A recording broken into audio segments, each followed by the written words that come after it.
رب قرآن میں فرماتا ہے وَرَفَعْنَا لَكَ ذِكْرَكَ، اے محبوب ہم نے آپ کے لیے آپ کے ذکر کو بلند کیا ہے۔ ذکر بلند کرنے والا رب العالمین ہے۔ ذکر کس کا بلند کیا جا رہا ہے؟ رحمت للعالمین کا۔ تو جس کو رب بلند کرے اس کو دنیا والے لاکھ گھٹانے کی کوشش کریں، اس کے ذکر کو دنیا والے لاکھ دبانے کی کوشش کریں، مٹتے ہیں مٹ جائیں گے آدھا تیرے، نہ مٹا ہے نہ مٹے گا کبھی چرچا تیرا۔ ذکر بلند کیا ہے رب کائنات نے، اور اگر مٹانے کی کوششیں کر رہے ہیں دنیا والے تو مٹ جائیں گے مٹانے والے، اور نہ مٹا ہے نہ مٹے گا کبھی چرچا تیرا۔ جب سے اسلام آیا ہے، قرآن کا نزول ہوا ہے، آمد مصطفیٰ ہوئی ہے، ہر دور میں میرے نبی کی شان میں گستاخی کرنے کی کوششیں کی گئی ہیں، لیکن جو تحفظ ناموس رسالت پر پہرا دیتے ہیں، جو رسول اللہ کی عزت پر پہرا دیتے ہیں، اللہ ان کو دنیا میں بھی کامیاب کرتا ہے اور آخرت میں بھی کامیاب و کامران کرتا ہے۔ حضرت عائشہ صدیقہ رضی اللہ تعالی عنہا آپ بیان فرماتی ہیں کہ جب جب کفار و مشرکین کی جانب سے میرے آقا صلی اللہ تعالی علیہ وسلم کی شان میں نازیبہ کلمات یا اشعار کہنے کی کوششیں کی جاتی تھی، نبی پاک صلی اللہ تعالی علیہ وسلم مسجد نبوی شریف کے اندر منبر کو سجاتے اور حضرت حسان بن ثابت رضی اللہ تعالی عنہ کو حکم ارشاد فرماتے، اے حسان ان کفار و مشرکین کے اشعار کا جواب دو۔ حضرت حسان بن ثابت رضی اللہ تعالی عنہ عظمت رسول اللہ پر پہرا دیتے، حضور کی شان میں کی گئی گستاخی کی کرنے کی جو کوشش کرتے تھے ان کے اشعار کا جواب اپنے اشعار میں دیا کرتے تھے۔ حضرت عائشہ صدیقہ رضی اللہ تعالی عنہا بیان فرماتی ہے، آقا علیہ الصلوۃ والتسلیم ارشاد فرماتے ہیں کہ جب تک حضرت حسان بن ثابت رضی اللہ تعالی عنہ حضور کے مخالفین، آپ کے معترضین مشرکین کے اشعار کا جواب دیا کرتے تھے، اللہ رب العالمین حضرت حسان بن ثابت رضی اللہ تعالی عنہ کی امداد حضرت جبریل امین کے ذریعے فرمایا کرتا تھا۔ اور سورہ مجادلہ کے اندر 28ویں پارے کے اندر رب کائنات ارشاد فرماتا ہے، اولئک کتب فی قلوبہم الایمان وأیدہم بروح منہ، جو ناموس رسالت کی حفاظت کرتا ہے، ناموس رسالت کی حفاظت کے لیے اٹھتا ہے، اللہ اس کے دل میں ایمان کو نقش فرما دیتا ہے، اللہ اس کے دل میں ایمان کو جمع فرما دیتا ہے، اور پھر ایمان کو صرف جمع نہیں فرماتا ہے بلکہ ارشاد فرماتا ہے وَأَيَّدَهُمْ بِرُوحٍ مِّنْهُ، رب کائنات حضرت جبریل امین کے ذریعے اس انسان کی جو ناموس رسالت کے لیے اٹھتا ہے، آقا علیہ الصلوۃ والتسلیم کی عظمت پر پہرا دیتا ہے، حضرت جبریل امین کے ذریعے اس کی امداد فرمائی جاتی ہے۔ سبحان اللہ سبحان اللہ، نعرہ تکبیر، نعرہ تکبیر، نعرہ رسالت، مسلک اعلی حضرت، بستی بستی کریا کریا، اصلاح معاشرہ، عظمت مصطفیٰ کانفرنس، نعرہ تکبیر، نعرہ رسالت۔ میرے آقا علیہ الصلوۃ والتسلیم کی شان کو اگر ہم پڑھ کر دیکھیں مسلمانوں، ہر دور میں حضور کی شان میں گستاخیاں کرنے کی کوشش کی گئی ہے۔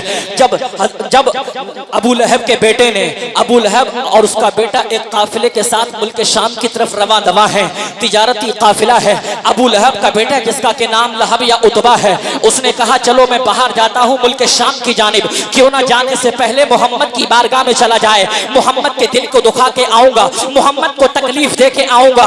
آیا نبی مکرم شفیع معظم صلی اللہ تعالی علیہ وسلم کی بارگاہ میں، آنے کے بعد حضور صلی اللہ تعالی علیہ وسلم کی شان میں نازیبہ کلمات کا استعمال کرتا ہے، حضور کی شان میں گستاخیاں کرنے کی کوشش کرتا ہے، حضور کے دل کو تکلیف ہوتی ہے۔ آقا علیہ الصلوۃ والتسلیم ارشاد فرماتے ہیں، اللہ رب العالمین کی بارگاہ میں ہاتھوں کو دراز کرتے ہیں اور عرض کرتے ہیں، اللہم سلط علیہ کلبا من کلابک، اے اللہ اپنے کتوں میں سے کوئی کتا اس کے اوپر مسلط فرما دے۔ ابو لہب کا بیٹا سرکار کی شان میں گستاخیاں کرنے کی کوشش کرتا ہے، ابو لہب کا بیٹا سرکار کے دل کو دکھانے کی کوشش کرتا ہے، سرکار دعا کرتے ہیں، اللہم سلط علیہ کلبا من کلابک، اے اللہ اپنے کتوں میں سے کوئی ایک کتا اس کے اوپر مسلط فرما دے۔ ابو لہب کا بیٹا واپس آتا ہے، ابو لہب بولتا ہے بیٹا عتبہ کہاں گیا تھا؟ کہتا ہے ابا کہیں نہیں گیا تھا، محمد کی بارگاہ میں گیا تھا محمد کا دل دکھانے کے لیے۔ ابو لہب نے کہا کیا کہا محمد نے؟ اللہ اکبر۔ ابو لہب کا بیٹا بولتا ہے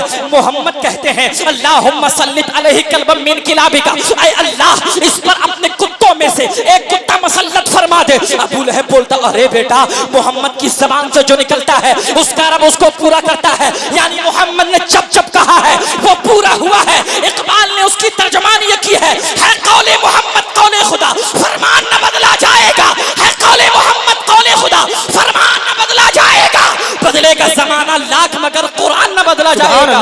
نعرہ تکبیر، نعرہ تکبیر، نعرہ رسالت، نعرہ رسالت، مسلک اعلی حضرت علماء اہل سنت، نعرہ تکبیر، نعرہ رسالت۔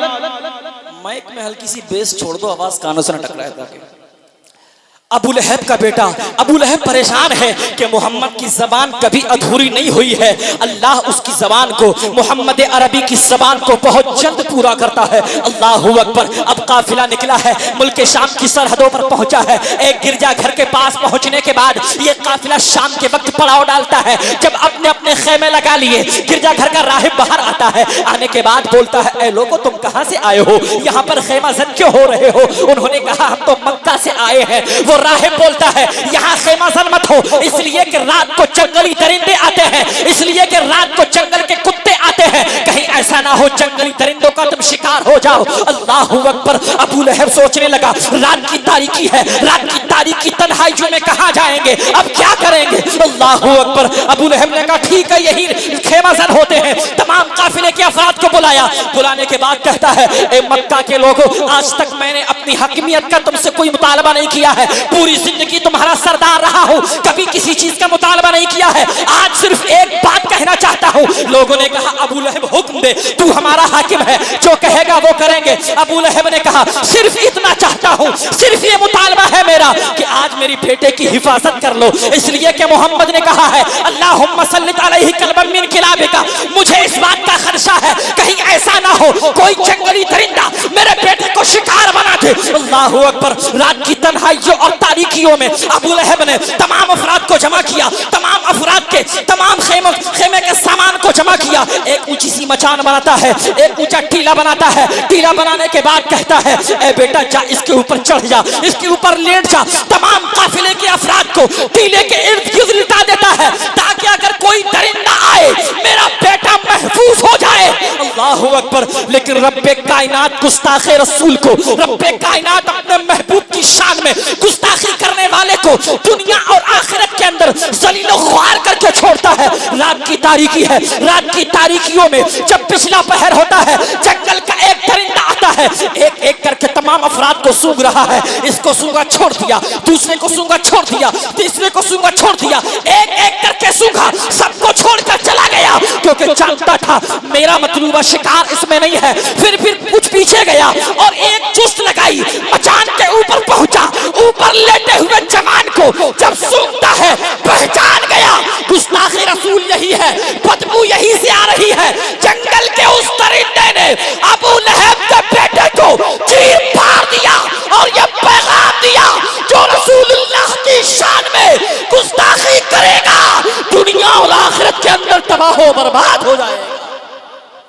نعرہ تکبیر، نعرہ تکبیر، نعرہ رسالت، نعرہ رسالت، مسلک اعلی حضرت، مسلک اعلی حضرت علماء اہل سنت، نعرہ تکبیر، نعرہ رسالت۔ یہ صرف لفظی نہیں ہے، یہ زبانی باتیں نہیں ہیں، قرآن کے اندر رب ارشاد فرماتا ہے ان الذین یؤذون اللہ ورسولہ، جو لوگ اللہ کو تکلیف دیں، تکلیف پہنچانے کی کوشش کریں یا رسول اللہ کو تکلیف پہنچانے کی کوشش کریں، اللہ فرماتا ہے لعنہم اللہ فی الدنیا والآخرہ، ان کے لیے دنیا اور آخرت کے اندر دردناک عذاب ہے، وَأَعَدَّ لَهُمْ عَذَابًا مُهِينًا، دنیا آخرت میں ان پر لعنت ہے اور آخرت میں اللہ نے ان کے لیے دردناک عذاب تیار کر رکھا ہے۔ لیکن پھر بھی میں نوجوانوں سے ایک پیغام دینا چاہتا ہوں، جوانوں آج ہم سوشل میڈیا پر ایکٹیو رہا کرتے ہیں، آج ہمارا سوشل میڈیا سے گہرا تعلق ہے، آپ سمجھتے ہیں تحفظ ناموس رسالت کے لیے ہم کیا کریں، کیا ہم مولوی بن جائیں، کیا ہم علماء بن جائیں؟ ارے آج یہ ٹیکنالوجی کا دور ہے، یہ سوشل میڈیا کا دور ہے، اگر ہم اور آپ چاہیں تو آج